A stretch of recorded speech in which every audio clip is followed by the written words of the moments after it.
Hello and welcome back to Being and Becoming Podcast. My name's Logan Hauer. I'm joined today by one of my good friends, Phillip Lunt. And thanks so much for coming on, man.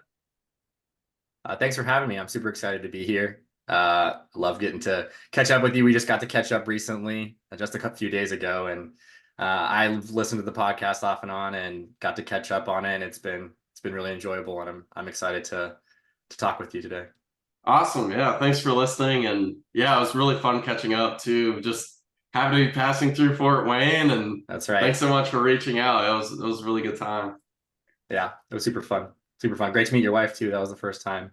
Yeah, and Uh, I had met Sydney briefly at your wedding, but I hadn't met mhm. her like in person, like outside of obviously, oh hi, busy day Yeah. kind of thing. Right. So yeah, that was fun, and I The think passing it's things. awesome too, just being able to hit it off now. Because so for the listener, our Phil and I's backstories, we were friends in high school, and so it's always fun when you get to like have a really good close friendship with someone in high school, and then now we're obviously later on in life and can get together and like our wives get along and like Yeah. it's just nice, I guess, to that kind of like belonging, or Yeah. like friendship. You So picked a good one, it seems like, Logan. Good job.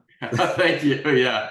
Yeah. And we are, the listeners, I think, aware, but we are expecting our first. And you Yes. guys, you guys have your hands full with Woo. Yeah, two. we got two. So yeah, Yeah. you're coming aboard. Anytime I think any parent would agree with this statement, I'm gonna make an absolute truth statement right now, which is which is that whenever you become a parent, you just want everybody else to come suffer with you and like Yeah. experience it with you. I say suffer like it's magical, but like there's definitely suffering involved, and so you're like, yeah, yeah, now you should get pregnant, go have a baby, yeah, Yeah. and Oh, then for come sure. I back. mean, and I think in doing the show and reading the books that we've kind of been reading, um, I think of suffering in a different light now too. Right. In that, obviously, I think you want to mitigate the amount of suffering you're inflicting on other people to the extent that you can.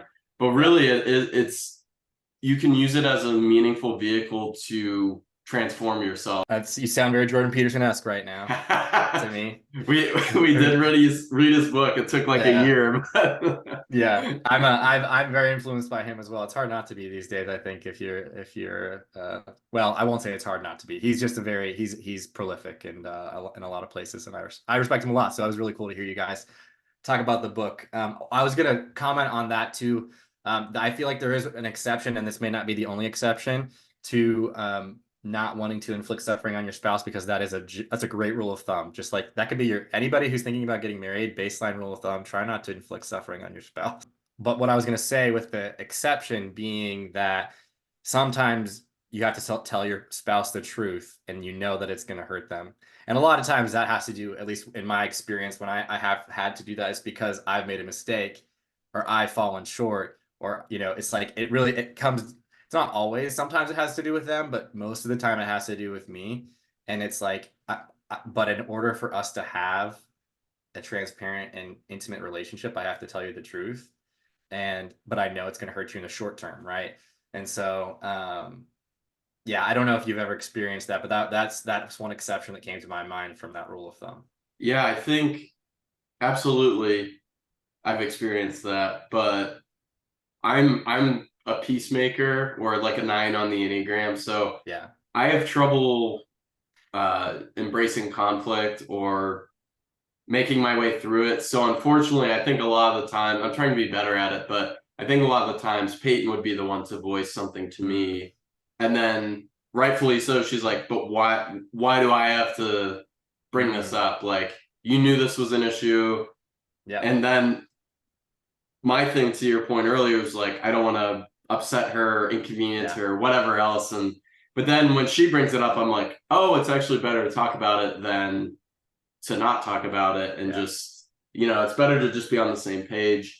And there's that again, like in that Jordan Peterson book, although it's not his idea. I forget where the idea comes from, but it's the whole dragon and the house or whatnot. Mm-hmm. And at Mm-hmm. first it's not a big deal, it's small or whatnot, but then it gets Yeah. so big to where it's like taking up the house and you have to Yeah. confront it. And then once you confront it, it like shrinks and Mm-hmm. it loses its power. So there's something about them, and I being influenced by Jordan in this thinking too. There's totally, I believe, something about the male archetype or the male story with facing the dragon, right? And that's why he talks about, I think that's why it resonates with guys so much, is because it's like for different guys, it takes different forms. Like maybe for you, because you're a 9, it takes the form of conflict at times where that's your dragon that you have to face in whatever situation. And for me, like I'm a 5, I don't have that big of an issue with conflict. I can do it. For me, it's more about my internal resources and like whether or not I'm going to have enough to, do what I need to do. And so like, it's like, sometimes it's social interaction for me just in general, or sometimes it's like, going out of my way to do something extra for somebody else, where I'm going to expend more resources. But we all have the dragon, whatever that is, I believe, and it shows up, in different ways. And the choice for guys is, are you going to face it or are you going to be apathetic? I think that's the big choice. Is like, I mean, if you go back to Adam and Eve, that's the choice that Adam had was either to face it or to let his wife confront the snake by herself. Right. yeah. I mean, that's the way I interpret that story. And then he also hides from God later. Yes, yeah, exactly. So anyway, that's little. Yeah, sorry if I stole your thunder there on that point, but I feel like we're syncing up. No, we're syncing up. We're in the flow. Let it flow, bro. Yeah. But no, so there was one thing you had said too that I wanted to ask more about, because I truthfully I don't know many 5s. And so when you were talking about like your dragon might be a lack of resources or whatnot, could you like for someone like me that might not maybe like understand or think that way, like what does that mean predominantly? And this is a quick comment on this, and then I will totally answer your question. It's just funny that Logan and I did not have so we were friends in high school. I would consider you a close friend, and we like had contact after high school through college, but we weren't close. I would say like we kind of have come back around. So we both had our own trajectories. You went to a Christian college. I went to a public university. But was involved in a Christian organization. But somehow it's just like we both automatically know what the Enneagram is and are able to just talk about it. But just like, yeah, for sure, 2-5, yeah. Which is just funny. That's Christian culture, I think, these days. But anyway, so yes, I'm a 5, and for what I understand, and then I do resonate with it. It does resonate with me. To speak to what I was talking about, the fear, right? Because isn't it? My understanding it's really based on what is your core fear. Is that kind of how I think there's are defined? So I don't know a ton about it, but I do think because they'll say like, isn't it like gut, heart, mind is like kind of the I don't know all that kind of stuff. I just know that me personally, and kind of through that Enneagram type or whatnot, conflict would be like my it drains me. I don't enjoy it. I'd rather be creative and like pushing forward and all that. So going off of that understanding, I think it is based on what's your core fear, and that's related to childhood stuff and all that. But the core fear for a 5 is the way I understand it, and I'm sure somebody else you'll have on your podcast could correct me or explain it better. It has to do with internal resources. So when I say resources, it's like my energy, my social battery or whatever, my ability to get things done. I'm always like, when I'm unhealthy, always hoarding those resources, what I feel like are finite resources. And so it's more of a, my choices, am I willing to be generous with the internal resources that I have with what's in front of me right now, or with what my responsibilities are? Or am I going to go into either escapism or hoarding the energy or whatever, trying to refill when I should be pouring out, that kind of a thing. So wow, very interesting. Yeah, I think I can. And like I said, I really do resonate with that. And now everybody knows, my flaws, but that is a pretty good way to sum it up for me. Well, and thank you for being honest too. I know it's not always easy to. We're kind of jumping right into like, hey, what's the thing we're like the worst at? So I guess it's up from here, on the podcast. But no, but what was your vision? Something about being honest about, I don't know, the vision for the podcast. Oh yeah, having honest conversations about thoughts we're having and books we're reading in order to become better, more able versions of our current selves. Yeah. Well, we got to start at the starting spot, right? Yeah, exactly. And that's like 10 extra points for knowing the mission statement too. Yeah, I'll share this too. I'm gonna keep going on tangents. So if you have something, stop me. Oh But no, please, by all means, yeah. I think I've heard you mention a couple times, and again, I haven't listened to every podcast or every episode of the podcast. Most of them, but not all of them. Um, you're like, oh, you the listener, you guys know this now. Like you'll say that about, and I think you underestimate how much repetition it takes for people to remember things. So I would say Really? don't be this is my personal opinion. I have some evidence to back this up, but it's more of a personal opinion. Don't be afraid to repeat your whatever the core, vision, motto, email, whatever. Because Awesome, man. I think it's worth repeating. Yeah, I appreciate that too, because it is tough. You're just sometimes it feels like you're uploading these, just sending it into a void and Yeah. whatnot. So it is good to hear because I got tired of I'm saying sure you it. do. I'm sure But you do. because I used to begin every podcast with it, which Hmm. I liked at the time, and then you do it for a couple months, and you're like, Yeah, and you're like, ah, we'll just kind of get right into it or something. right. But it is kind of a good reminder, a good preface to have before a conversation. So Yeah. I might have to think on that, Phil. You might have given me an idea here. Convinced you. So yeah, Yeah, and convinced me. we could even talk about if you wanted why it's one of the books I've been reading actually recently Yeah, I'd love to relates to hear. that. So Yeah. right now though, along the lines of, what are the things you've been reading or thinking about, just to give, I guess, a 2-second summary to contextualize what I'm going to say, it's that a lot of my growth and reading recently has been related to my work. And so since the listener is not going to know what I do, I actually do 2 jobs right now. I'm kind of a kind of on the fence type of a deal where I'm doing 2 things. I'm a speech therapist part-time, and then I do market research part-time. Most of my learning and growth from the past couple years has been in the market research field, understanding consumer sentiment, how consumers feel, what they think, how they make decisions. And then basically my job in a nutshell is anything that a business's consumers could answer, any business question that consumers could answer for a business or help answer. Our job as market researchers is to go out and ask them the questions and then analyze the data and come back to answer whatever the business question is, right? So that's a really quick snapshot of what market research is, and kind of what we do. But the book that I've been reading, or one of the books that I've read recently, it relates actually to how we consume advertising and make purchasing decisions based off of advertising. Ooh, Yeah. And so it's have you ever heard of system 1 versus system 2 thinking, or I the have system 1 not. versus system 2 brain? No. Basically, um, without getting too much into it,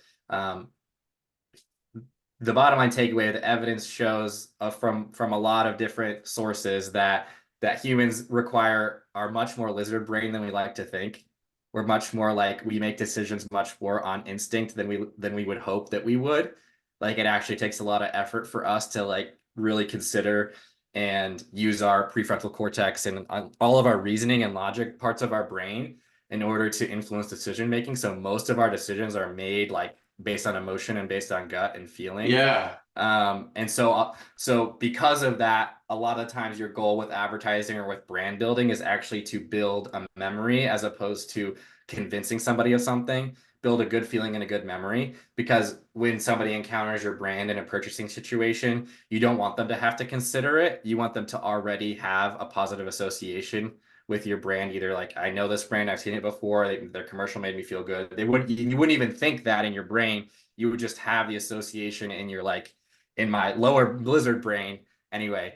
And so that's Yeah. why I go to the repetition, building that memory. It's a big deal. Actually, it can be really powerful. So What's funny is with that premise or that point, I kind of have 2 things I wanted to say because I think that's very true from my experience. I haven't read too much on it, but just a quick story.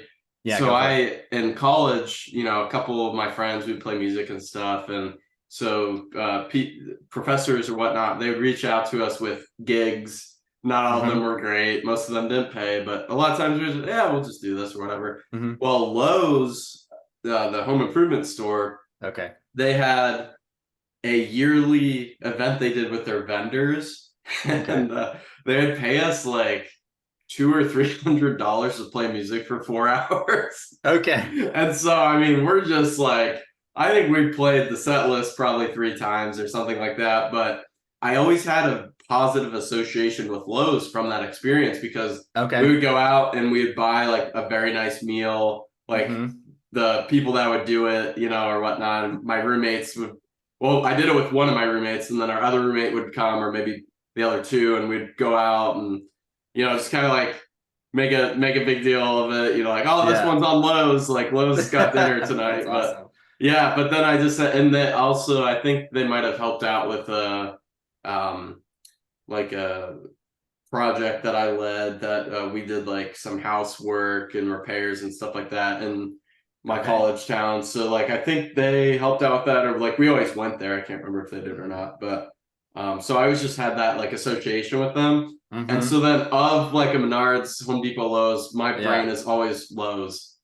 There you go. I think that's a great example. Yeah, yeah. Yeah. And but anyhow, so that was just kind of a fun story or aside where I've noticed Mm-hmm. that. But then, as far as reading, Simon Sinek's "Start with Why," he talks Okay. about this a little bit as far as like it's a different side of the same coin, I think. But he's talking about like the part of our brain that we experience those deep emotions, love, Mm-hmm. like even love for your partner. There's no Yep. language associated with that part of the brain, so that's why we all seem like idiots, or we're fumbling with our words when we're asked, so Mm. why do you love your wife? Well, I can't articulate, it's much Yeah. deeper than Yeah. because she's always there, because she is beautiful, because whatever the adjectives Mm-hmm. are or whatnot that you can use to describe, or even like Mm-hmm. your love for God. It's like, why do you believe in God or Yeah. love God? It's like, well, it's not a rational Sure. response. It's highly Yeah. experiential, and that's not Yeah. always easy to articulate. I love the Mm-hmm. challenge of trying to articulate it, but Yes. that part of our brain doesn't deal with language, and he brought that Yes. up in that book as far as like our purpose to like our why, like why we're Mm-hmm. doing something. But just kind of wanted to relate that back to with what you're saying, because I Yeah. think like even outside of a business marketing context, I think that it transcends into other areas of our life For sure. too. Yeah, absolutely. And I think, yeah, well, that reminded me of another Jordan Peterson thought, and I've consumed enough of him that I don't know, I can't source it. So apologies. If I could, I would. All good, man. But he has this thing that he talks about of how you have to abstract something out before you can make it concretize it or make it rational. I think those ideas overlap, but like, so that was the purpose of theater and plays, was to kind of act out maybe cultural or theological truths that we knew as a society that we couldn't articulate yet. And then Oh, over time, by acting things out over and over again, then you can finally get to the point where you can articulate it.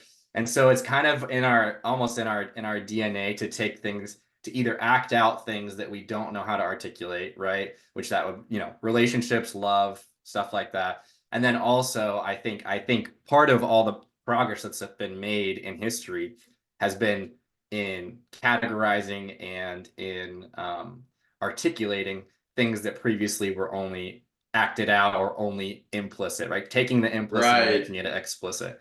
So Wow. Man, yeah, that's pretty profound.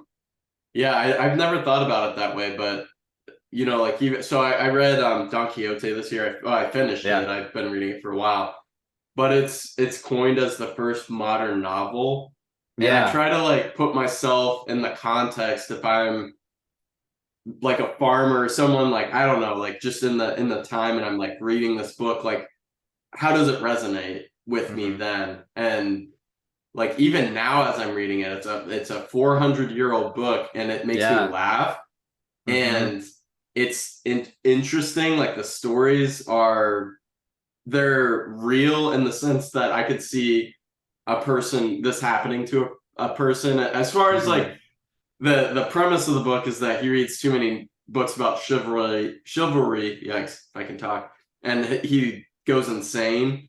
Yeah. Mr. Don Quixote, that's his backstory, but the adventures that he goes on are funny, but then also just everyday situations that he's kind of turning into Mhm. something memorable, you know. And so you have the Don Quixote is like the highly idealistic person. I would Yeah. relate to that character The because forever optimist. yeah, he's optimistic. He loves poetry. Uh, Um, you know, he has his eyes set to heaven. You know, like mhm. that's kind of his aim. And then his squire is a very realistic man. Okay. He's a farmer. He quotes proverbs. He's very practical. Uh, but he's also because Don Quixote is a wealthy man, this farmer realizes if I make good connections with him, Yeah. associations, I might be a governor of an island, or Yeah. there's so it's like kind of an interesting plot, but even that situation where it's like there's this wealthy man that wants to do something, oh, there's another man that could benefit from that, or what they're gonna team up and like help each other out and like that just that duo I don't know I love their dialogue Yeah. and whatnot but yeah and it kind of feels like it's it feels like it's saying something profound even though it's simple and maybe it Mhm. wasn't even trying to and the second half of the book is written 10 years later and Yeah. it gets into like meta things where the author incorporates more of his life since writing the first Okay. book kind of like into the second one so it's like for being 400 years old it's really ingenious Mhm. and whatnot but it's like that's the kind of thing that's going to live on because it was probably one of the first novels to portray some of these um Yeah. like truths or whatnot Sure. or even Yeah. It just took yeah relatable things. Well, and I mean, you could probably, I'm not a good enough historian to know, but likely there was oral traditions of that story before it was written down, I would get, or maybe not that story, but of similar, like maybe pieces of the story or something, right? Because Well, oral, so what happened was it was Cervantes that wrote it, or that's who's credited. I'm assuming, from what I can tell in the history, he was a real person. He fought in a war. He was a slave, and so okay, he kind of put some of that stuff into the book. But there were all these fake Don Quixotes coming out after his original okay, novel. So then he, in the second one, spoiler alert, if anyone's going to read Don Quixote, warning. Um, might want to turn this section down or turn it off, but he kills Don Quixote in the second book, so no one else can make fake stories about him. So, okay. I never because knew there were that. all these fake, and so like in the second, it's all one book, like if you buy it Mhm. at a bookstore, but the second half of the novel's like written 10 years later, and there were all these fake copies coming out, and Cervantes was mad, obviously, because he didn't write it and it wasn't Yeah. the way he envisioned the plot going. So then he starts writing the second one and references the fake accounts of the Don Quixote history. Oh, that's And Don funny. Quixote is outraged, so he's kind of like putting himself into the Don Quixote and, Yeah. I don't know. It's just, I think it's like super clever. And I mean, I might read the book again. It's 1,000 pages, but Hmm. yeah, Wow, you would read it again. I might, because there's a Wow. lot of he's critiquing a literary genre that no longer exists, and Okay. that's so there's sections of it that are to me were disinteresting, but the dynamic between the hero sidekick Hmm. Sancho Don Quixote that relationship is worth reading and Got it. laughing and just Uh-huh. yeah, it's just a great story. Well, that's why you make a good friend is because you're the optimist. So everybody's like, yeah, yeah, let's take him along. He'll make us feel better. No, but yeah, every pessimist, every realist needs an optimist in their lives. It helps them move forward. Otherwise, they start to spin out, I think, too much. That Yeah, happens to me. So, it's good to I think it's just good to have balance in most things and mhm. or even yeah just like again it's tough for me as we were talking about earlier not loving conflict but it is good to have an idea and then hear the alternate point of view, Right. or whatnot, and then make a reasonable decision based on Hmm. all the thoughts, evidence, conversations that you've had to. And I'll go with this. My selfish reason for being okay with conflict, and this relates to being a five, at least from what I can understand, if I'm self-analyzing, part of why I'm okay with conflict is because I believe I'm with you. I think that honest debate and does dialogue does get you to the truth if people are being honest. And it doesn't really matter how far apart they are coming or from what sides they're coming from. But what it does require is that you're honest about what you believe and that you maintain your position for the duration of the conversation. Now, you can change your premises can change throughout the conversation, but it's not if you immediately go to I agree with you, let's agree and move on. Well, we haven't actually found anything new or useful or true because then we're just agreeing without actually investigating and pitting the ideas against each other, right? And so Right. as somebody who holds on to ideas and internal resources, it's a way for me to mine through to get rid of the chaff and hold on to the weed, or like to mine through the ore and get the diamonds, because the way that you come to, I believe, a solid good idea or to truth, part of the way, one of the ways is through healthy conflict, which is dialogue. Yeah, So that's a good point. As far as most of the conflict we will experience is dialogue or related, or will be solved with a conversation yeah. or whatnot. And yeah, as far as you know, being able to flush out ideas, I think it's there are definitely ideas that, or truths, I guess you could call them too, that I think, admittedly or honestly, like I'm not willing to compromise or let go of. Sure. One of those obvious, Christianity. I'm not, like, I'm willing to understand a Muslim or Hmm. a Jewish person's faith, their perspective, but that's not going to sway me into changing my, because again, it's, I think the the experience for me is a lot more persuasive than Yeah. the argument or the conversation or whatnot is, or even the rash, like, at risk of being what's it called, um anyhow, but at, like, even like a rational critique of Hmm. someone had all this preponderance of evidence and Yeah. said, oh, this is why God doesn't exist, I still would be like, well, but based on what I've experienced, Yeah. it doesn't Well, drive. there's So different layers to reality, right? And that's you were talking yeah. about that earlier, and it made me think about that. Like, um, you and I are Christians, and we believe in absolute truth, and we believe that there is a reality, right? There is it. Right. Now, that's not to say that it's not dynamic, that it doesn't change, but there are absolutes that anchor our reality and anchor our being, and things. There are things that don't change, and things that remain true.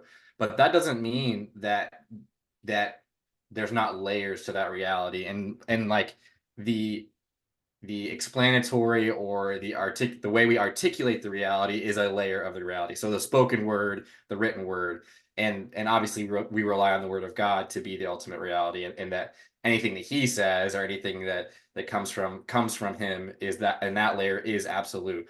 But there can be ways in which you or I articulate, um, or even times when we're well intended, that doesn't align with the way reality represents itself, either phenomenologically in our experiences or in our relationships, right? Like, I think sometimes people who are postmodern, and I could be wrong about this because I'm not postmodern, but I've talked to a decent amount of people who are, because that's kind of the world we live in right now.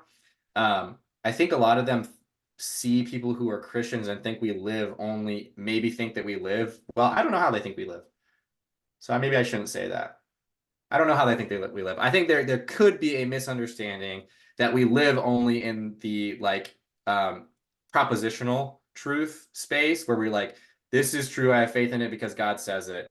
But I don't think that that's the reality for most Christians. I think almost all Christians have experiences and the layers of reality, and they're looking for that alignment. And I mean, that's true for everybody, but I think it exists in Christianity as well, obviously. I'm glad you brought up the propositional truth point, because I think that's, like, I've been thinking about this a lot. I listened to the podcast, The Rise and Fall of Mars Hill. If you're familiar with that, I'm not sure. I haven't heard. But Is it worth I think some of it's worth listening to. I don't know if, I don't know. You can maybe listen, make that discernment for yourself or whatnot. But I enjoyed some of it. Some of it I thought was maybe like unnecessary, or anyhow, but that's a whole other conversation. I'm getting away from my point. My point being that, like, I think there can be, I don't want to use the word abuse, but mishandling of your church or affairs or the people that believe in things, if it is true because not God, but the pastor or whoever. Yeah. When it's some person in leadership, it's true because they said it.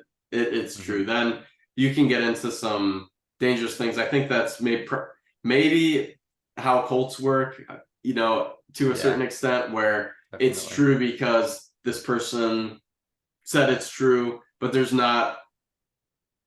isn't an encouragement of investigating why it's true, or challenging, or that sort of thing. So I think that, oddly enough, like, there might be more commonality there between a Christian and postmodern or atheist, whoever. But I will preface by saying, like, there are definitely things we can't know, and when it comes to God's word and the experience that I've lived in my life, I am willing to say there are things that I can't understand, and there are truths in the Bible that I'll believe because it's God's inerrant word.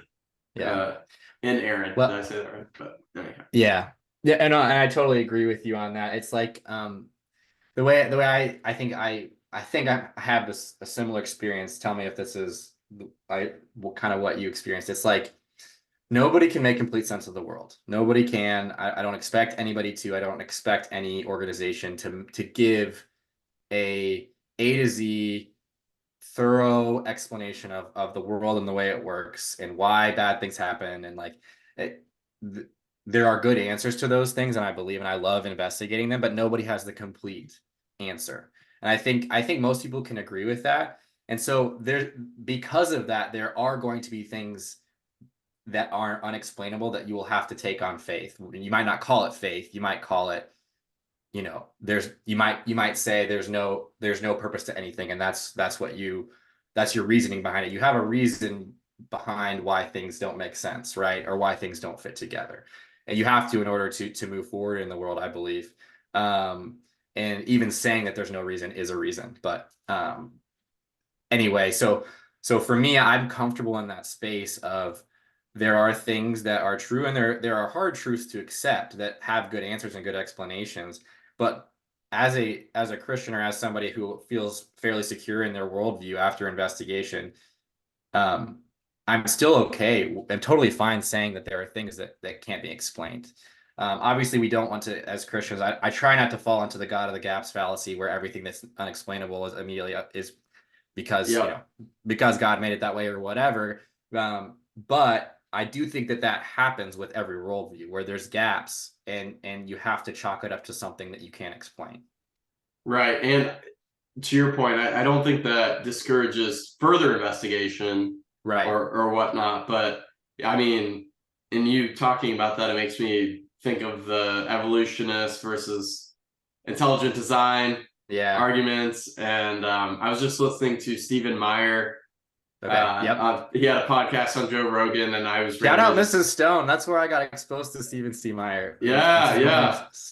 Was I don't know if that's where you did, but yes, it sophomore was biology, right? It was, him and Michael Behe was. I have always wanted to read his book Darwin's Black Box, but I've yet to check it out from the library. But he was the person that coined the term irreducible complexity.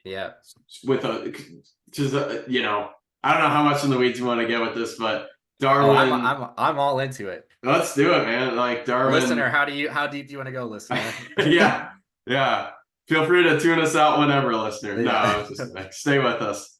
It'll get good. It is good, and it'll continue to be good. But so with the irreducible complexity, with microscopes and whatnot, looking at these cells and what were thought to be simple organisms or organelles or whatever, turned out to be very complex and kind of point to some kind of design, capabilities. It wasn't just, I think it's tough to believe for me that a complex system came to be randomly out of nothing from a soup of molecules hitting, or atoms, whatever it is, bouncing against each other. I think that's difficult for me to believe. I mean, like I said, I'm open to more evidence on that. I haven't been super interested in the sciences in the last 10 years or so. So, I mean, it's coming back. The black box is opening. It is opening.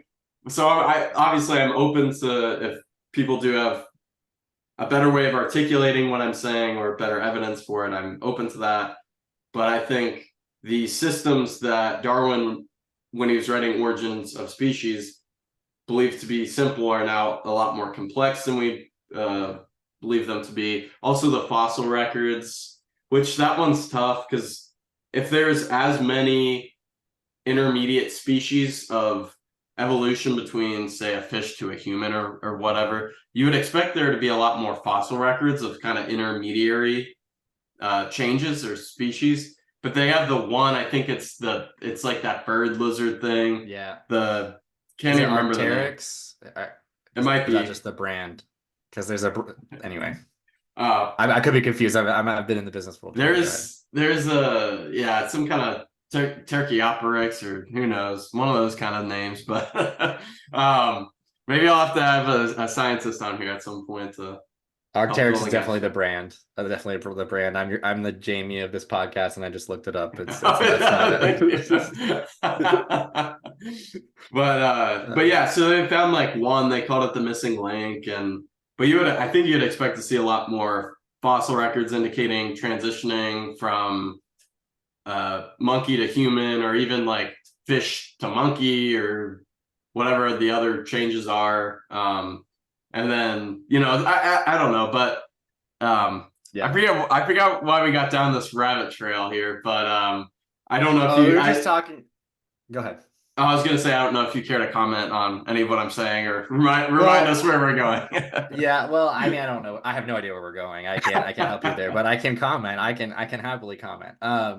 And you were talking about the difference between, evolutionists versus, young earthers versus older earthers. I think is where it started, because it was like, so the things that we hold on to versus the things that we're willing to, discuss or think about. Yeah.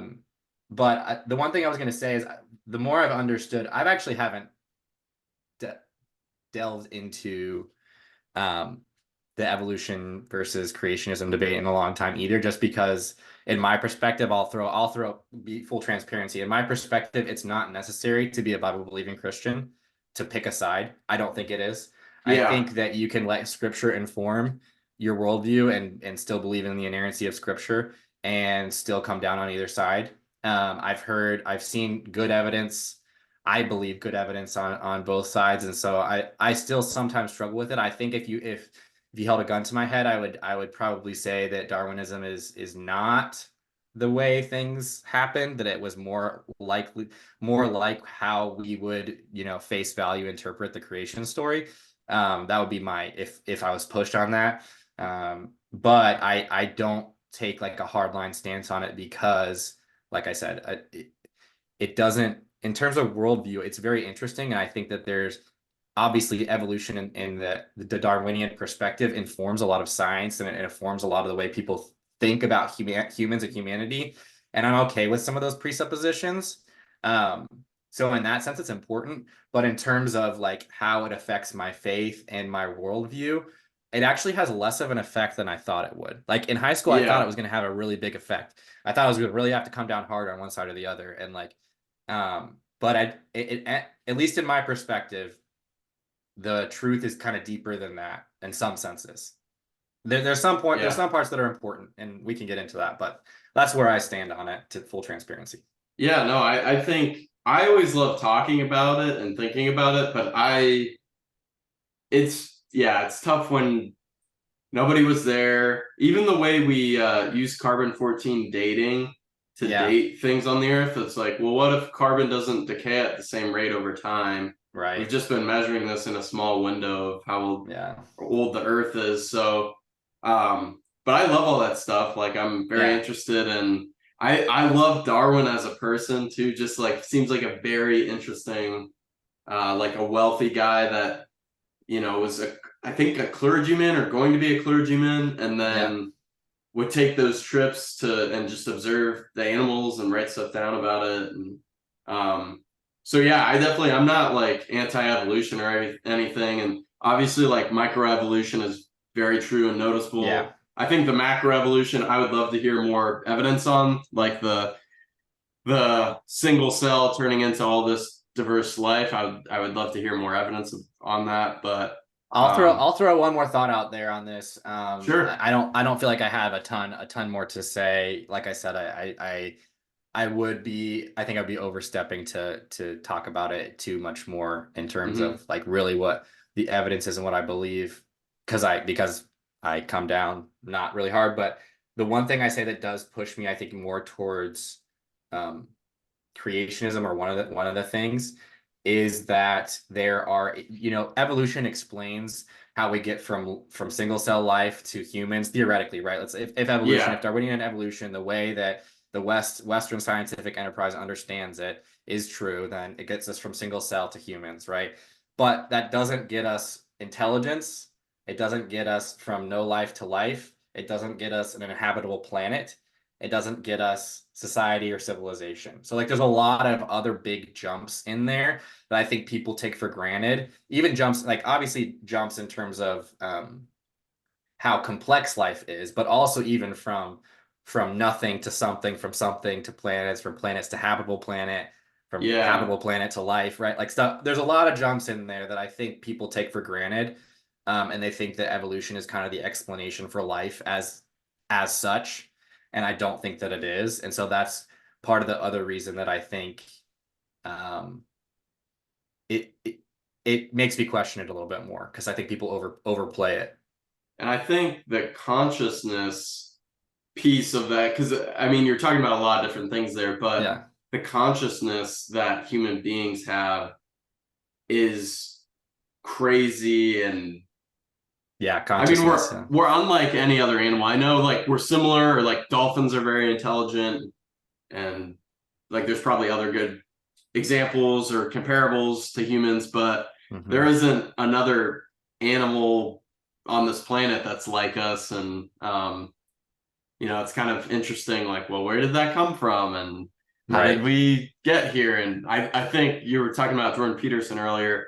He had kind of framed it in a way that I had never heard before, with potentially the consciousness developed out of an ability, an intense need for having good vision, for looking at snakes and not stepping on snakes and something like that. So that's one of the theories. But I was always kind of intrigued by that you needed to kind of be looking out for something, and then just, I don't know, that kind of like created the whole. But I don't know.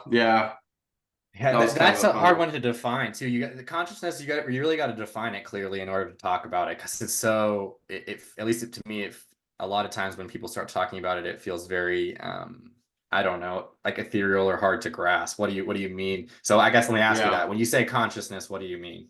I think in that specific instance, I'm talking more about like vision and being able to like plan for the future or organize in a sense, but that's still not the level of consciousness of reasoning that we could be doing now on a podcast. And because neither of us are in immediate danger, we don't need to be planning for the future, and yet here we are having an intelligible conversation about consciousness and other things. So I don't know about intelligible, but a conversation. Let's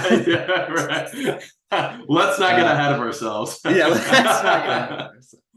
But I think Jordan Peterson would say, and something along the lines of still intellectual conversations that get abstracted, like we're talking about abstract concepts, right? And I think he would say, I think, and I think I agree with this.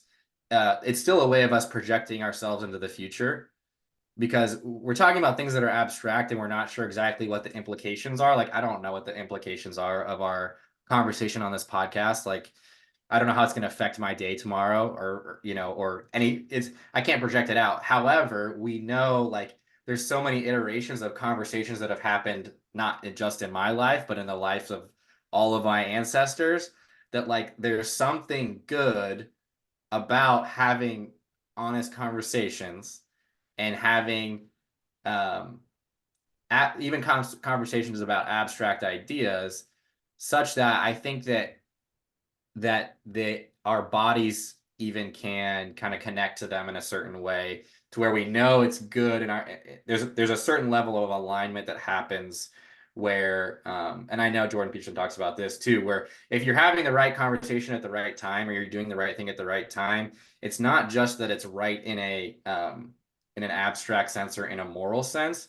Your body actually will tell you that it's the right thing because your brain starts to give you the neural feedback and the neurochemicals start to be excreted that tell you that you're doing the right thing because there's an alignment that happens between your body and your brain. And anyway, so I think that can happen in these types of conversations too. And like, I think that's kind of what flow is. And when you're working, even at times, it's like sometimes there's this alignment that happens where your brain and your body know that you're kind of in the right place, doing the right thing at the right time.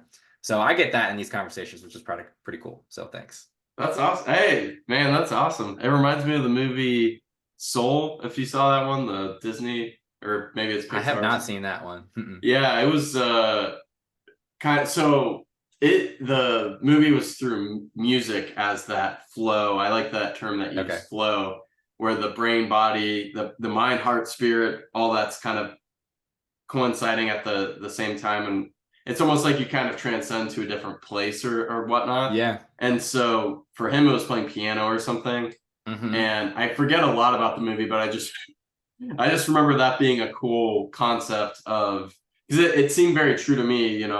We you've played bass, and I I know have played a little high, bit of high bass. school worship band, and I play guitar. And when it's not even just you playing all the right, because a lot of times I'm messing up notes or whatever.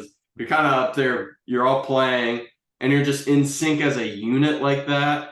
And then, especially in high school, what we're doing, where it's kind of like you're bringing God into that too, and you're like Yeah. sacrificing your talent as like worship, not sacrificing, you're using your talent as worship. And there's just a whole other, I think, level or dynamic to that. And um, Yeah. yeah, but No, that's, I that mean, it definitely gets spiritual real quick. It yeah, does. for sure, man. Yeah. And obviously I think following the Holy Spirit is the prime way. If you want that, is that's how you do it, I think. It's like the Holy Spirit and I think that's I don't know at Crew in college they always talk about the spirit-filled life. I don't know, but that to me is kind of if exemplifies it in a way is like you're not looking for the flow, but following the Spirit sometimes brings you into that. And the interesting thing about following the Spirit too, I think, is that a lot of times when you follow the Spirit, you end up facing a lot of dragons too, more so than you probably would Mm, like to in your day to day. You're at least me. I'm averse to those things. But if I'm following the Holy Spirit and I'm being obedient to Him, there will be dragons that come up, whatever, again, come in many forms, that He's prompting me to face. And then when I face those, I get the alignment that it just happens, and like mm. I'm like, oh no, I'm doing what I'm supposed to be doing. And it doesn't always work out, right? Nothing always works out every time, but I can say from experience, if we're talking about the experiential level of my faith, that is something that I've experienced time and time again. I wish I've experienced more. I'm not as obedient as I wish I was. Most of the time most of the time I run away from it. But like when I am obedient to the Holy Spirit and I follow Him and I face the dragon, whatever it is, saying that thing, praying for that person, having that conversation, going out of my way to serve somebody. Again, I get that you get that alignment. At least I do. I don't know if have you experienced that? Yeah, I mean, I love.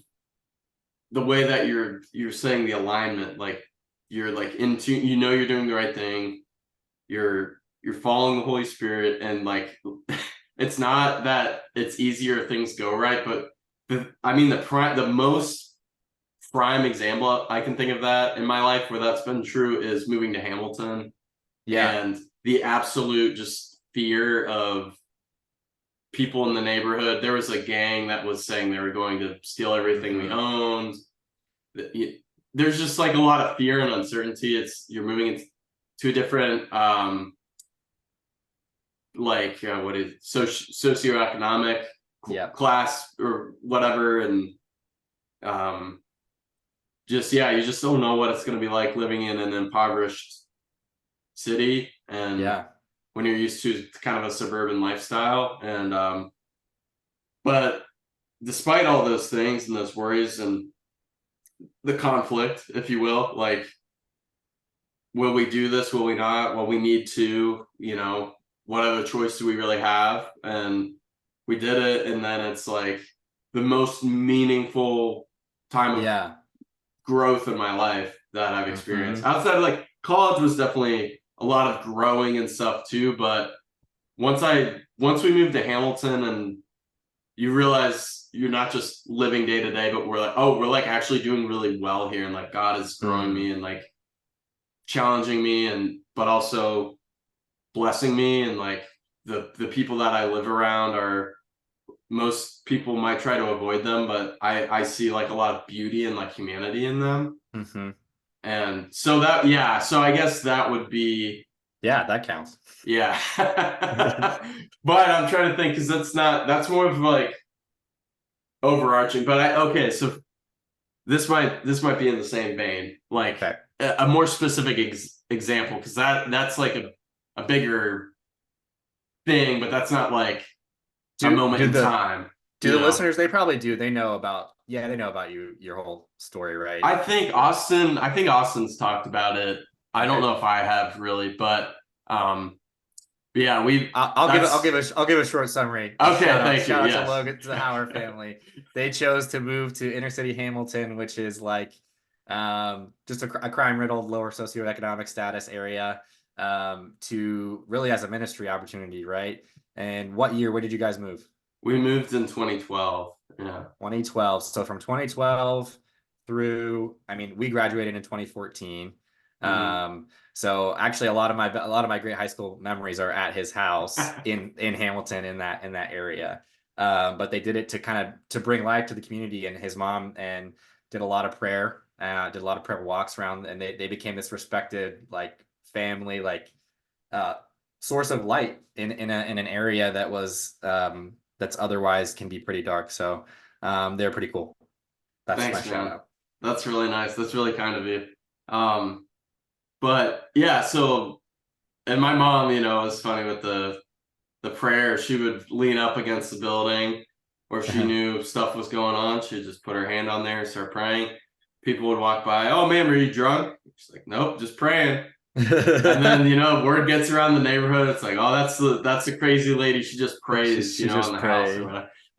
So I have a ton of respect for her, and those will always kind of be fond memories for me. But I'm sure she has a lot of examples of having to face dragons and follow the Holy Spirit. Oh my gosh, she doesn't even see them as dragons though. That woman's, I know, she's something else, man. She's mighty. She's just they're snakes to her, probably. They're snakes. He just stomps on them. He just stomps on them, but flicks them. Yeah.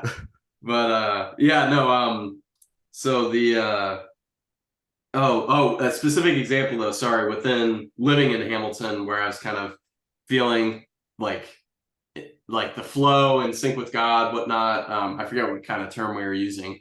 I like flow is kind of sticking with me or resonating with me, but I remember it was like one of the first days in our new house in Hamilton, and I was sleeping on a futon. I don't think I had a bed yet. And I was like sleeping on a futon upstairs, and there's no AC. It was the summer. I was like griping, to myself or to God or whatnot. It was like kind of up there alone.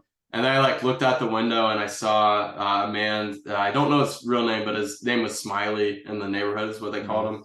And he literally like was, I don't think he was riding his bike, but he was just like walking his bike. I could look out a window down below. I was up on the third floor. We had 3 stories, and was looking down, and saw him with like everything he owned like in this basket on his bike. And I was like, oh, maybe I don't really have like that much of a reason to complain. And it's just like a good, like that happened once, and then I kind of feel like I could check myself. And I always think of that image of just looking down and being like, oh, actually, like all my needs are being met, and I live in like a loving home. And maybe it's just like, it's God humbled me sufficiently, but then also like you feel in tune with like what it is that he wants or does, wants to do. And and I'll also say, like, we didn't really have a ministry, or like we didn't have any plans and stuff. Like, not a surprise probably if our family, we're not big into planning and whatever, but or like we just were like, oh, we're just gonna go and like live here. And like I like so many stories from that too, of just people coming to the door all hours of the night, or sometimes like people staying on the first floor of our house, like staying with my family. And you guys became a safe place. That's what I mean, part of it, right? You guys became a safe place for people. I remember there was a sign on your, this is good. I remember there was a sign on the front of your door that was like, it was like a red light or a green light, I think. But when the kids of the neighborhood could freely come in or not. Like, that's how much of a welcoming place it was. It was like the kids just felt free to come into your house, right? And like, it was a safe spot. And so there were some times of the day where the kids, you guys have to go home now. Like, we're done. The red light would flip out. Am I right about that? You are. I had forgotten that, and that's why I'm blessed by our conversation, because I'm like, oh, I didn't even remember that was a thing. But that was I think it's a good way that it encapsulates kind of the spirit of who you guys were in that area, I feel like. And the cool thing too is, obviously, like, I live in Fort Wayne, Indiana now, so I live 2-3 hours away from Hamilton, Ohio. But my dad still mentors those same kids that would come over. So, and they're now in like high school, or they would have been probably like 10 years old, but they'll still remember me when I visit, or Luke and Aaliyah. And it's like, does he meet with them like weekly or something? Weekly. Okay, weekly, that's awesome. So cool. And he's very like disciplined in that, like Saturdays are for time with the kids, and or like those in that neighborhood. So, because my parents had to move back after about 8 or 9 years. There was a leadership change at the homeless shelter that owned the house that we lived in, and so they wanted to totally understand.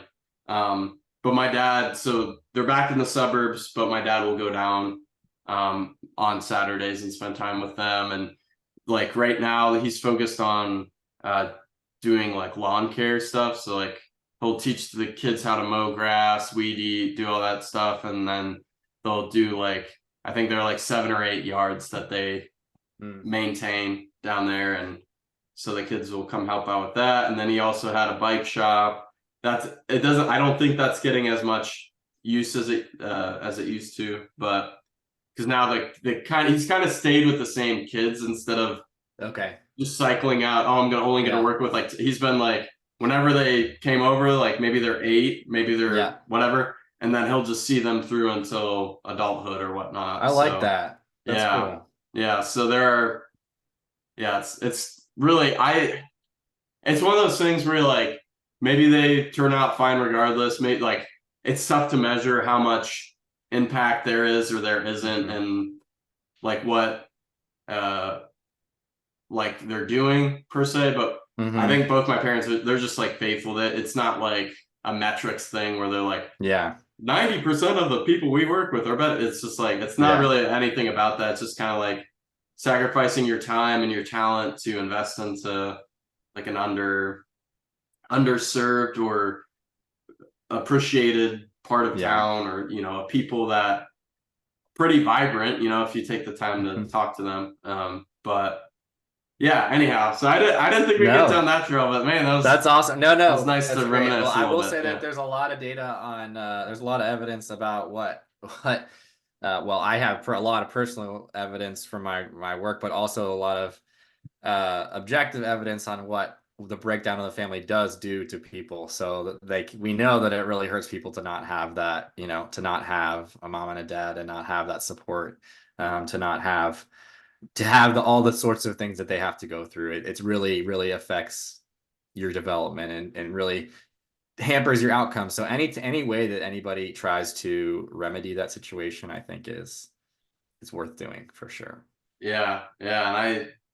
And I'm glad we're talking too, because sometimes I just don't think about it and I'm just like, oh, that's what my parents do or whatnot. But Uh-huh. then, yeah, it's like I just love the idea of like I want to bend the world closer to good. And Yeah, yeah, like, yeah. you know what I mean? Just like, Uh-huh. Just I want the world to be a little closer to heaven because of hmm the life that I try to live and like fail Yeah. that every day. It's like Yeah. I want the world to somehow and the people that I was around to like to have somehow been made better and having known me or my family or whatever. And hmm yeah, I think Absolutely. that's a Yeah, and I can humbling. Oh, and I'll sorry, give go us ahead. I'll give I mean I'm totally with you on that 100%. It is a humbling goal, but I'll give a little bit of a like my personal experience with it too, because I'm speech therapy side. I get to see I work in an area of Columbus that kind of is a mixed socioeconomic area. And my boss, who's the founder of the practice, did that actually on purpose. She wanted to be in an area where there was some low SES community, so that we could provide services for those families. And obviously this can happen with any family or any level of income or any socioeconomic status.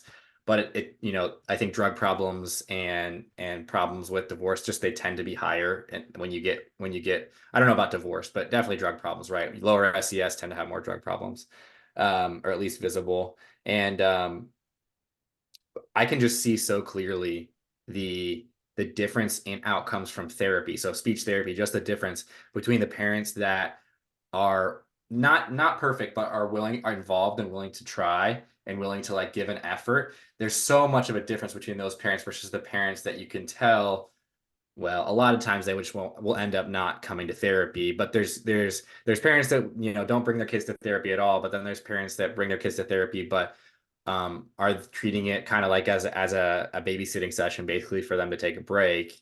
And then Hmm. there's parents that the majority of parents are those that are involved and really want their kids to be better and be able to communicate better. And there's such a huge difference in the outcomes, even just in therapy, between those types of parents. So I think it matters. I really do. Yeah. And I think something that you're kind of, I think, touching on indirectly and talking about your job was just the time too, like the investment that you're willing to make into people. I think it's as we get older, I think I was very fortunate. And I wonder if you might feel the same way. And like the high school we went to, and some of the just the upbringing there, I think there were always a good number of resources, adults or whatnot, that were willing to invest in me or take interest in me, and obviously my parents as well. But then, it seems like in your job, you get to now be that person, because I'm Yeah. thinking about us in high school or being younger and like those people pouring in. And now I kind of think of it like you're one of those people, like you're in the community and you're like investing your time, which is probably the most valuable resource, or at least in my opinion is. But I think that's kind of cool. Do you ever think about that, or is that like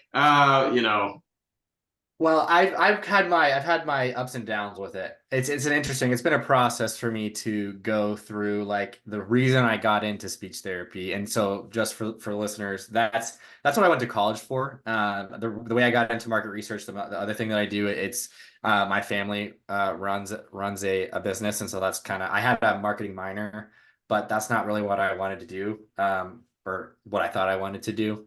What I really went to college for first I went for pre-med, and then that fell apart real quick. Thanks, Chem Lab. And then but no, then got into speech therapy, and the reason I did it was to like for that kind of, very similar philosophical anchoring into why I was doing it, which is like to bend the world towards good, to like, I think you can really help people. Like I want to help people be able to communicate who can't communicate. Like that's really cool. Like I also, so my sister has special needs as well, and she went to a speech therapist growing up, so I got to see that. Obviously that had a big influence on it as well. And then you go to grad school, and part of the reality that you run into, I think most, at least I did in grad school, was that it really a lot of times doesn't feel like it makes that much of a difference what you do. Like you can be the smartest, best speech therapist that there is. You can know all your stuff, know all the techniques, and like I'm sure doctors feel this way too. I've realized probably a ton of helping professions probably feel this way. Maybe not heart surgeons, but they would be a different class because they see people all the time. But I think a lot of helping professions probably feel this way. Whereas like it just doesn't feel like it does much. Like I really don't think what I'm doing, it's like I'm really trying, but I'm not seeing the measurable outcome, right? And at least with speech therapy in grad school, it's all about measurement and metrics and meeting your goals. And like you write goals for all your clients so that you can measure and see the progress that they're making and all this stuff. And so you're like, I'm not seeing progress. Like, what am I doing wrong? And eventually you get to the point where you realize a few things. One of them is that not all progress is measurable via those metrics, right? That's one. It's like the relationship, the trust, even just the fact that somebody's more open and willing to communicate can be a big success, especially with certain conditions. So some of the things aren't measurable, but also I think we, as young people, at least I did, tended to overestimate the impact that I would have in a short period of time. I Yep. think the good that we do in this world actually tends to be much more incremental and over the long run. And I think that's true in speech therapy as well. It's like these tiny little gains that build up over the long run. And every once in a while you get to see a breakthrough where you're like, oh, this is amazing. They weren't saying something and now they are, or like they were saying one word and now they're saying two words. But it doesn't happen that often. And I think it's a pretty good reflection of reality. And so I'm kind of at peace with it now, where it's like it's still meaningful, and it's meaningful to the parents if you treat their kids well, and if you love their kids well, they can tell and they appreciate it. And like a lot of these parents, they don't know they don't know where to go or what to do about this. Their kid is having trouble communicating. So even just being there as a resource to them, even though I'm not perfect by any means, there's meaning in that too. And so I think that the short of it, the short answer is like pretty much any profession that you're in where you're helping people, you can be that source of value and incremental good to the person and to the world. Um, but a lot of times we just get prideful and think we can do more than maybe we actually can. I don't know. Yeah, and I mean the interesting part too is if you think you're going to do more than you can or you should or whatnot, you're probably going to burn yourself out. And I kind Mm-hmm. of went through something like that at the end of college, where throughout college, people had just been asking, "Oh, do you want to do this? Do you want to do that?" Sure, yeah, I'll play in this band and I'll Yeah. lead this service project and I'll just do it all. I wanted to do it all, but then I was in a time crunch. I'd said yes to so many things. I didn't have a lot of free time and needed to start thinking about, okay, what do I want to do after school? I'm trying to find a job now and I'm like kind of transitioning in life um and it the thing that I thought I could have a lot of impact in a lot of different areas, and that just like wasn't the case and that wasn't realistic. And I ended up like burning myself out. And Mm-hmm. I think I took like almost like pretty much a year off of like playing music. From Okay. I still wrote, and I will always, it'll always be a way for me to like express myself in my own Mm-hmm. way Space. or like Yeah. space. Yeah, but it was I didn't play in like bands and stuff for like a year. And I had a really good friend that was a roommate, Ian Ray, that um who's been on this show as well last year, but he's just such a good person. And then obviously my wife, but then girlfriend at the time, Peyton, they both were like really great in that time. I wasn't the best version of myself, but they nevertheless loved me and, you know, were Yeah. pouring into my life still. And so it's like it's funny, you kind of think like you're gonna make this big difference or whatnot, and Yeah. you try to do too much and then you like fall out. And then it's Yeah. just like your friends, family, or whatever, just kind of like coming around you and like, Yeah. oh, that's kind of what I needed. And like that's kind of what I need to give to other people. I don't need to have the best talents or the best like Yeah. all that kind of stuff. Just like be reasonable, spend time with people you love, and yeah, try to. I think it's much harder to build than it is to tear down, and so that's Yeah, kind of it's true. that's one of my That aims. is definitely true. Yeah. Yeah, it's like what That's am I cool. trying to build? What of you know? And I guess sometimes you need to tear stuff down, but in general, it's like you don't want to be tearing people down or Hmm. whatnot. You want to try to be building them up. So, Yeah. And circling all the way back to postmodernism, that's kind of what it does, right? It's just tears deconstruction is postmodernism, oh, I wanted deconstruction to is ask you. So that's because I had referenced Mars Hill earlier, hmm and that was the first time I had started hearing the word deconstructing, or hmm like I just wasn't sure because I think there's like a connotation that it is a negative process, but I wasn't sure if is there value in or I guess maybe I'm not even clear as to what it is. If it's just understanding how you got to your beliefs, or is it literally just this is what I believe, I'm dismantling everything. Yeah. That's a good question. The way I understand it, I'm not an expert, but the way I've heard it used is I think when people are being honest about it, deconstructionism is like, hey, we're gonna tear this thing down and really examine it and only keep the like maybe not keep much of it and rebuild with this new worldview, right? I think Mm-hmm. if people are being honest, that's kind of. However, I think you can use the word to mean I'm examining how I got to what my worldview is, and maybe I'm rebuilding it one piece at a time. And I don't. I think that there's value in that. I think there's value in examining your worldview, but I think there's a reason that they use the word deconstruct versus like examine or evaluate. And I think the reasoning is that a lot of times, if you're postmodern, what you're saying is your worldview that's just built on these axiomatic truths or these absolute truths is not so absolute and not such a good worldview at all. So I think it's coming from that place or that heart of things not actually being like having real value or absolute value or absolute reality. Hmm. That's the way I understand it. Yeah, that tracks with what I've understood as well. But I have heard people use it in the other sense of like I Hmm. deconstructed my faith to understand why I believe what I believe, but they that didn't have any kind of um, association, positive or negative. It felt more just like Yeah, a definite, like a I don't know, like a process more so you're than observing. yeah, than like Yeah. a. It felt more of like a process of Hmm. something you're doing rationally as opposed to something that's like a emotional or like yeah, I don't know how do you describe that experience, but kind of the negative, yeah, just like a Yeah. negative Well, process I of think I think a lot there's a lot of people who would use it. I think if you take a postmodern presupposition that truth is relative, then deconstruction is actually a good thing.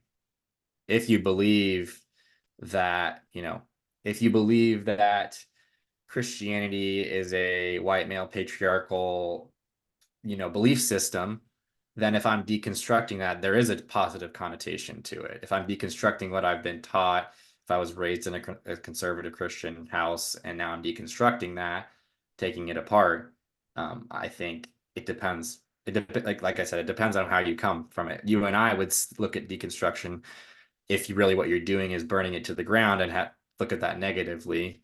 yeah. Um, so Yeah, I was about to say probably I mean, you can change your beliefs or grow. Like, I think most people do that, but to say, oh, everything I experienced for the first 20 years of my life was uh harmful or like not good. Yeah. Like, I mean, there are exceptions to that. There are people that go through terrible things. Like, I'm not trying to do a catch-all with that, but I Yeah. know that there are people that go through terrible things that need to think through that and maybe deconstruct something. I don't know, but I think like as a whole, like I think I'm very fortunate to live the life that I've lived, Yeah, um definitely.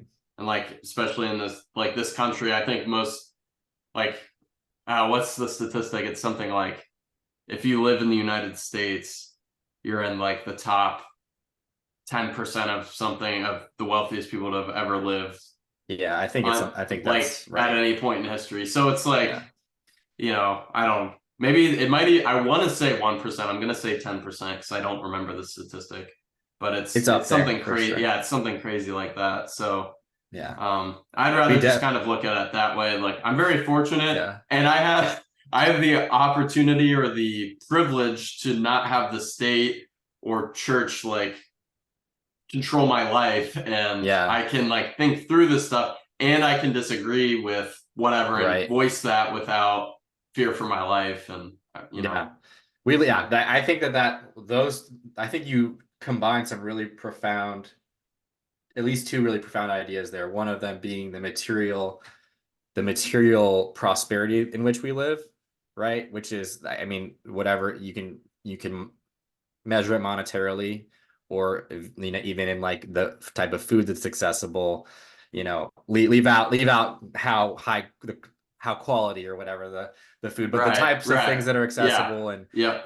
the amount, right? So the physical wealth in which we live with, paired with the relative intellectual freedom and liberty that we also live with, right? And again, that is only really encapsulated in the West in the past 100 years or so, right? And even less Yeah. than that, right? If you get both two of those things, right? And so being a US citizen in 2024, yeah, it comes with, we are some of the most privileged people to ever walk the face of the earth, not by dint of my skin color, but by dint of literally the time and place in which I was born, and where I live.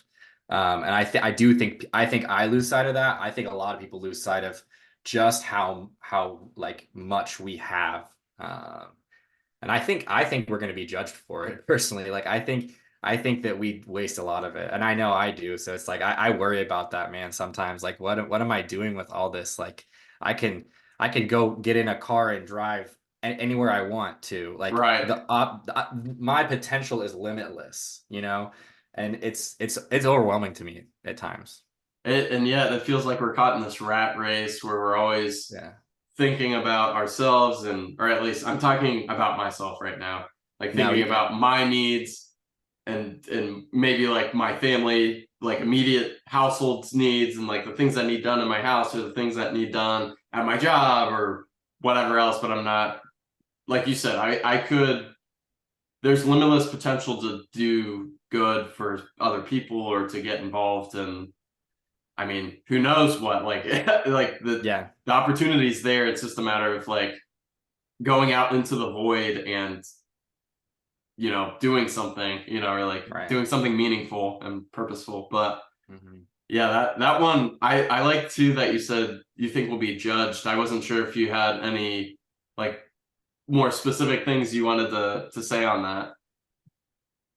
I don't know. And maybe this is my own guilt that comes up with this, but it feels like it's like with greater power comes greater responsibility, right? Great power comes greater responsibility.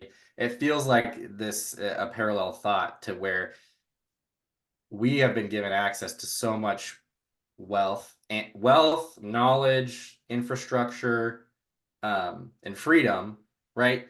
And I mean, I know there's a lot of things that are I would say that are going poorly for a lot of people, but I mean, even just speaking specifically, Logan, you and I, even if we're not talking about anybody else, it just feels like you're held to account with how much you're given. I mean, I think that maybe the parable of the talents, is a good reference point there. Like, hey, we were given 10 talents. We better like multiply this by 10 when we come and stand before the throne, right? And like, I don't know exactly what that looks like or how best to use it, but it does feel like if you're given something significant to start with, that the master expects you to use it wisely, right?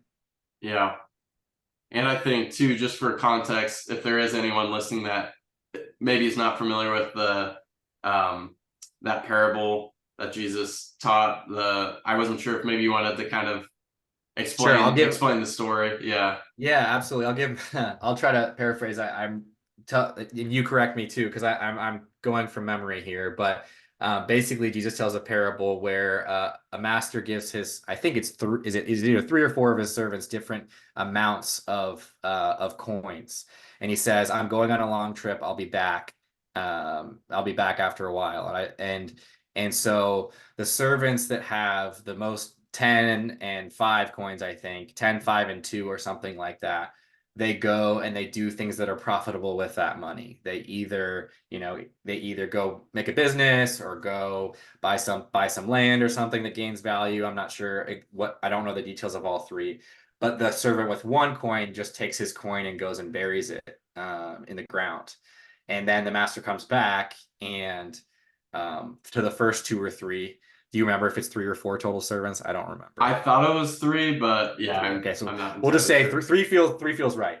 For the first two servants, he says, "Well done, my good and faithful servant. You've been faithful with little. Now come enjoy in your master's happiness. Come, I'm going to put you in charge of more things. I know that that's part of it. I'm going to give you more to be in charge of." And then to the final servant, who just came back with the one coin, the master says something about being, that I'm a jealous master, reaping where I have not sown. And so therefore I'm going to take what I've given you and give it to the person with 10. And so that's what my reference was based off of, is this idea that God entrusts us. It feels like, specifically in our time and place in history, he's entrusted us with a lot of physical and non-physical blessings. And it feels like in light of that parable, there's going to be a time where that's called into account. Yeah, well said, man. Very great Uh, explanation. Thanks. But yeah, I wonder about that too. I mean, I think the picture I'm familiar with of Jesus and God is more of the New Testament, self-sacrificial, laying himself down for us. But then there was also judgment, though, and Mhm. like Nietzsche was more inclined towards the Old Testament God than the New Testament. Yeah. Like that was the God that made more sense to him, was the wrathful, vengeance, discipline, that sort of thing.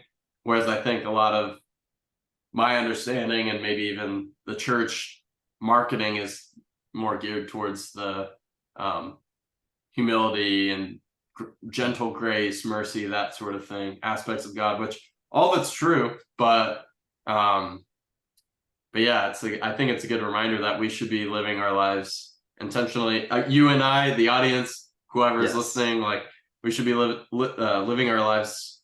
Um, yeah, I guess said it earlier, to bend this world and what little control we have it towards the That's good, right. and try to build instead of destroy Yeah. things. Yeah, Well, I want to throw one more comment about the grace versus judgment type of sure. thing. And Yeah, like, this, but hey, for whoever's listening, the cross doesn't make any sense without God's judgment. And so like that's why the Old Testament exists, is because if there was no reason, or if there was no sin, there would not have had to be any penalty, and there would have be the cross wouldn't make any sense. Why would Jesus die? What That's gruesome and brutal. Why did he have to do that? And why would God put him through that? Except for that God is holy, and he judges. He is a judge. And Jordan Peterson talks about even like how we judge ourselves. And even if you think of how, you know, you don't even live up to your own goals that you set for yourself. I mean, I don't, and I think that's true for everybody. It happens all the time where you set goals for yourself. You don't even live up to your own expectations, let alone if there's a God out there that exists who's perfect and holy. And so the judgment is the judgment is the first act, right, in the story, and then the cross is where it all comes together, and you realize that Jesus is willing to take that on for us. And so the grace and the mercy, it only makes sense, and it becomes so much sweeter only when you understand what kind of a position we were in and what kind of position we put ourselves in. So Great explanation. Yeah, thank you for that. yeah. Feels like a pretty good ending point. Did you have any? I think so. No, I Anything love else? it. Yeah, And then a little gospel. I love it. I know. I couldn't ask for anything I better. know. That's That the was cherry good. on top, man. That was great. Yeah, Thanks I so think much for. Oh, sorry.